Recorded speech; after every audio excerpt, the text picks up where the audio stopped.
Hello students. Last class में हम लोगों ने एग्रीकल्चर सेक्टर पूरा देख लिया था कि ब्रिटिश के टाइम पर हमारी एग्रीकल्चर की क्या हालत थी। एग्रीकल्चर डिक्लाइन कर रहा था, है ना। क्यों? लैंड सेटलमेंट की वजह से। और लैंड सेटलमेंट का रीज़न क्या था? Revenue settlement. सारी चीज़ें हमने डिस्कस की थी लास्ट वीडियो में। इस वीडियो में हम लोग पढ़ेंगे इंडस्ट्रियल सेक्टर के बारे में। ठीक है, देखो, इंडिया में जैसा एग्रीकल्चर का हाल कर रखा था ना ब्रिटिश ने, वैसे ही इंडस्ट्रीज़ का भी हाल कर रखा था। याद है कि स्टार्टिंग में चैप्टर में मैंने बताया था आप लोग को कि जो हमारे यहाँ की हैंडीक्राफ्ट इंडस्ट्री थी हमारे यहाँ का जो कॉटन का टेक्सटाइल था, है ना, कपड़े का टेक्सटाइल था, ये सब जो बताया था। तो जितना भी हमारे यहाँ का कपड़े का टेक्सटाइल था, लाइक एग्जांपल मलमल, है ना, प्रीशियस स्टोन था, मेटल्स था, बहुत सारी चीज़ें हम लोग एक्सपोर्ट करते थे बाहर के कंट्री में एक्सपोर्ट करते थे। हमारा अपना हैंडीक्राफ्ट इंडस्ट्री था, है ना। बताए थे ना कि हाथ से हम लोग बनाते थे सामान को। तो सारा हमारा इंडस्ट्री को ब्रिटिश ने क्या किया था? डिक्लाइन करवा दिया था। और ये पॉलिसी लगा दिया था कि अब जैसा पहले हमारे पास इंडस्ट्री था ना, हैंडीक्राफ्ट इंडस्ट्री, तो उसने बोल दिया था साफ कि अब ऐसा कोई भी इंडस्ट्री यहाँ सेटअप नहीं होगा।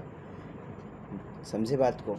जब ब्रिटिश ने साफ साफ कह दिया कि जैसा हैंडीक्राफ्ट इंडस्ट्री पहले ये इंडिया में था, प्रीवेल कर रहा था, अब वैसा कोई भी इंडस्ट्री कभी भी सेटअप नहीं होगा यहाँ इंडिया में। तो उसने ये कह दिया। तो इसके पीछे उसका रीज़न क्या था? इस पॉलिसी के पीछे ब्रिटिश का क्या मोटो था, क्या गोल था?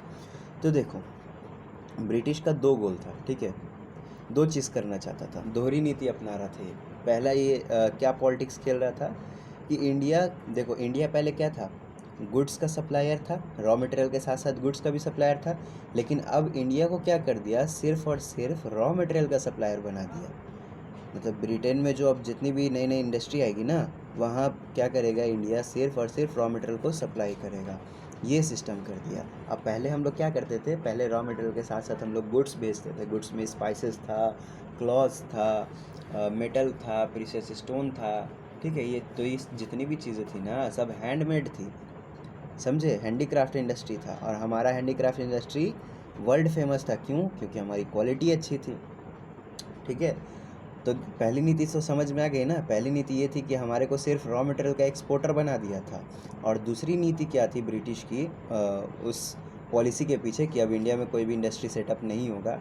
दूसरी नीति ये थी कि इंडिया को वो जो प्रोड्यूस करेंगे ना, जो ब्रिटिश जो प्रोड्यूस करेंगे गुड्स को, उसको बेचने के लिए उनको कोई मार्केट चाहिए ना। जो गुड्स प्रोड्यूस करेंगे उसको बेचने के लिए मार्केट चाहिए। तो इंडिया को उन्होंने मार्केट बना दिया था, समझे। क्या किया था? इंडिया को मार्केट बना दिया था। अब खुद सोचो, जब इंडिया में इंडस्ट्री सेटअप होगा ही नहीं, तो इंडिया रॉ मटेरियल का यूज़ करके गुड्स को प्रोड्यूस कैसे करेगा? क्वेश्चन वाली बात है ना, सोचने वाली बात है। नहीं कर पाएगा। तो वो जो पॉलिसी लगा दिया कि यहाँ कोई भी इंडस्ट्री सेटअप नहीं होगा, तो उसका पहला क्या था वजह? कि वो हमारे इंडिया को सिर्फ और सिर्फ रॉ मटेरियल का सप्लायर बनाना चाहता था। और दूसरा, अब हमारे यहाँ तो इंडस्ट्री है नहीं कि हम लोग खुद से गुड्स बनाएंगे। तो नहीं बनाएंगे तो कहाँ से मंगवाएंगे सामान? ब्रिटेन से ही मंगवाएंगे, ठीक है। तो दूसरा क्या था कि वो इंडिया को अपना मार्केट बनाना चाहता था, ठीक है। समझ गए बात को?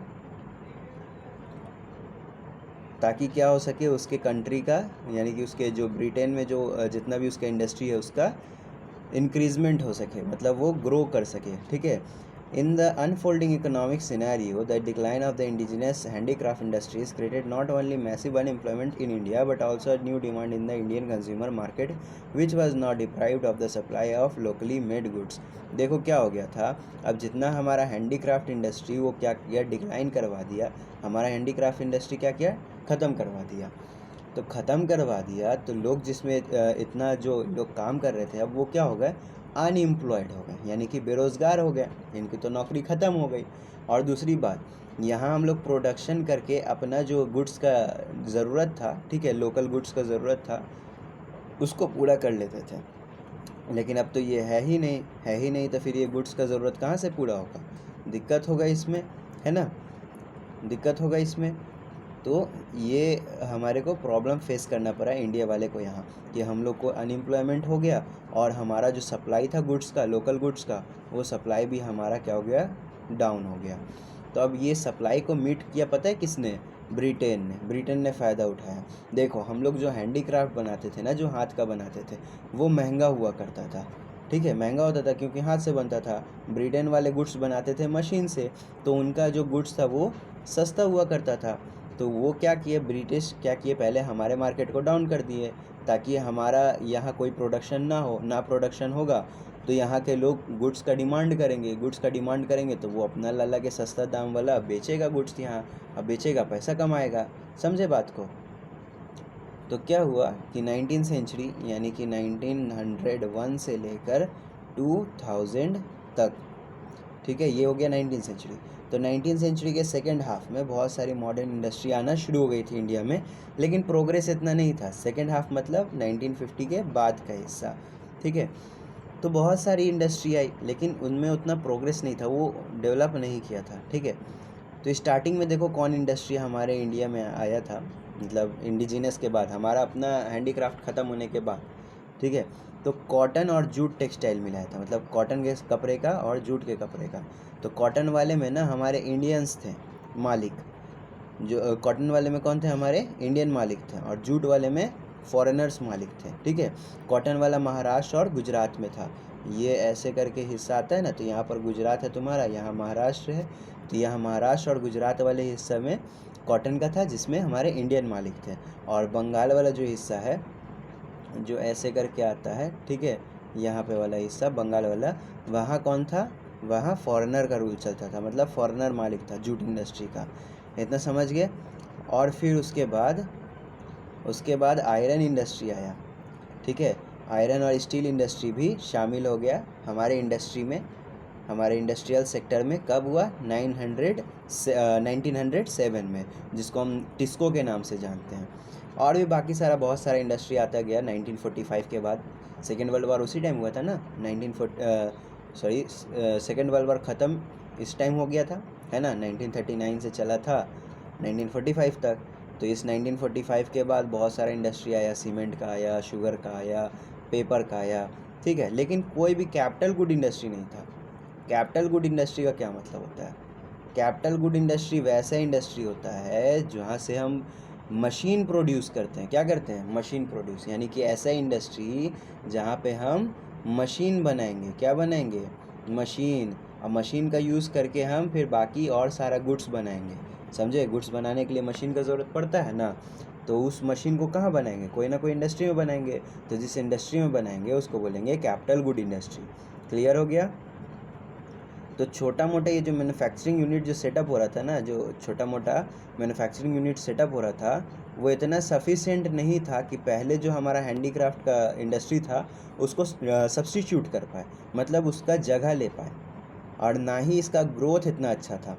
ये जो नया इंडस्ट्रियल हमारा बना था, इंडस्ट्रियल सेक्टर में नया नया इंडस्ट्री जो आ रहा था, पहले का जो हमारा हैंडीक्राफ्ट इंडस्ट्री था ना, उसका बराबरी नहीं कर पा रहा था, ठीक है, उसके बराबर में नहीं हो पा रहा था, ना ही इसका ग्रोथ इतना अच्छा था। जीडीपी में भी ये अपना कंट्रीब्यूट ज़्यादा नहीं कर रहा था, मतलब प्रोडक्शन इसका लो था।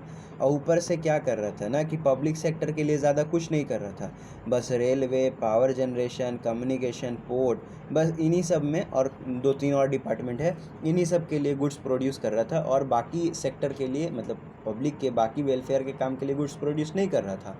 बस रेलवे के लिए गुड्स प्रोड्यूस कर दे रहा था, पावर जनरेशन के लिए कर दे रहा था, कम्युनिकेशन, पोर्ट्स और कुछ अदर डिपार्टमेंट के लिए कर दे रहा था, ठीक है, गुड्स प्रोड्यूस कर दे रहा था। बाकी किसी चीज़ के लिए गुड्स प्रोड्यूस नहीं कर रहा था पब्लिक सेक्टर के लिए, बाकी सब प्राइवेट सेक्टर में चल रहा था। खैर, इतना बस समझो नॉर्मल, ये सारा ड्रॉबैक है तुम्हारे इंडस्ट्रीज़ का, इंडस्ट्रियल सेक्टर का, ब्रिटिश के टाइम का, कि ब्रिटिश के टाइम में जो इंडस्ट्रियल सेक्टर हमारा बना, इंडस्ट्री जो हमारा आया, तो उसका ग्रोथ अच्छा नहीं था, ना ही जीडीपी में ज़्यादा कंट्रीब्यूट कर रहा था, और पब्लिक सेक्टर में भी उतना ज़्यादा कंट्रीब्यूशन नहीं था, सिर्फ railway, power generation, communication, ports, इन्हीं सब तक लिमिटेड था, ठीक है, इन्हीं सब तक क्या था, फिक्स था, लिमिटेड था, इससे ज़्यादा कंट्रीब्यूट नहीं कर रहा था। और क्या था कि सब्स्टिट्यूट नहीं कर पा रहा था हमारे हैंडीक्राफ्ट के इंडस्ट्रीज़ को। इतना समझ में आ गया। अब नेक्स्ट वाले वीडियो में फॉरेन ट्रेड कर देंगे, ठीक है। वीडियो पुराना पिछला वाला नहीं देखा है तो देख लो जाके चैनल पे। चलो फिर मिलते हैं नेक्स्ट वीडियो में। नेक्स्ट वीडियो में फॉरेन ट्रेड क्लियर कर लेंगे। और चैनल को सब्सक्राइब कर देना अगर वीडियो समझ में आ रहा हो, अच्छा लग रहा हो। सब्सक्राइब करोगे तो हम और ज़्यादा मोटिवेट होंगे, तो वीडियो और ज़्यादा बनाते रहेंगे, नहीं तो फिर डिसकंटिन्यू करना पड़ेगा, है ना। क्योंकि एक मोटिवेशन मिलता है ना, वीडियो पे लाइक आ रहा है, व्यूज़ आ रहा है, शेयर हो रहा है, सब्सक्राइब हो रहा है, तो देख के थोड़ा हिम्मत मिलता है कि हाँ वीडियो बनाना चाहिए। समझ रहे हो ना बात को। चलो ठीक है, समझ में आ रहा होगा तो लाइक ऐसे भी करोगे ही, अगर समझ में आ रहा होगा तो अच्छा लगेगा पढ़ाई तो सब्सक्राइब करोगे। चलो ठीक है, मिलते हैं नेक्स्ट वीडियो में, तब तक के लिए बाय बाय।